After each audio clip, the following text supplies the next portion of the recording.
আমাদের এটা সেন্ট্রাল হয় কিভাবে?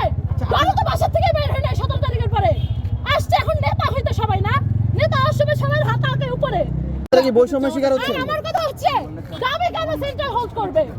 আপনাদের চাওয়াটা দাবি কি করছে?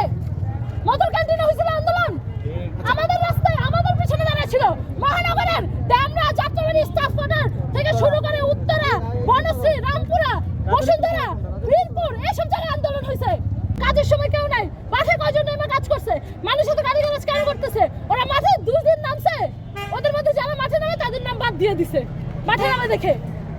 আপনারা কমিটিতে কিভাবে চান? আপনারা কমিটিতে কিভাবে চান? কমিটিতে রিফাত রশিদকে থাকতে হবে, প্রাইভেটের একজন থাকবে, মহানগরের 20% থাকবে, পুরা প্রাইভেটের 40% থাকবে, তারপর হচ্ছে পাবলিক যেগুলো আছে ওইখান থেকে 20% থাকবে।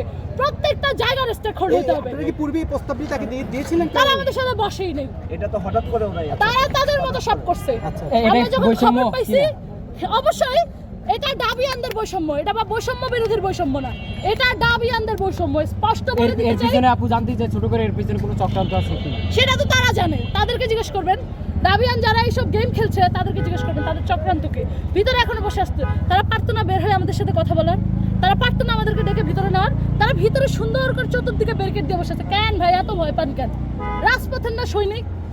রাজপথে তো আপনাদের সাথে দেখা হয় না। তারা তো বলছে আপনাদের সাথে যোগাযোগ করার চেষ্টা করছে, আপনারা শান্ত হতে মিথ্যা কথা। আমরা প্রতিদিন বাংলা মোটরে থাকি, এখানে যারা আছে সবাই বাংলা মোটরে থাকে। আমরা 4টা পর্যন্ত প্রাইভেট বসে আছিলাম তাদের সাথে কথা বলার জন্য, কমিউনিকেট করার জন্য, তারা করে নাই। আমরা প্রধান মাথাদের সাথে 4টা পর্যন্ত বসেছিলাম, ভোর 4টা পর্যন্ত।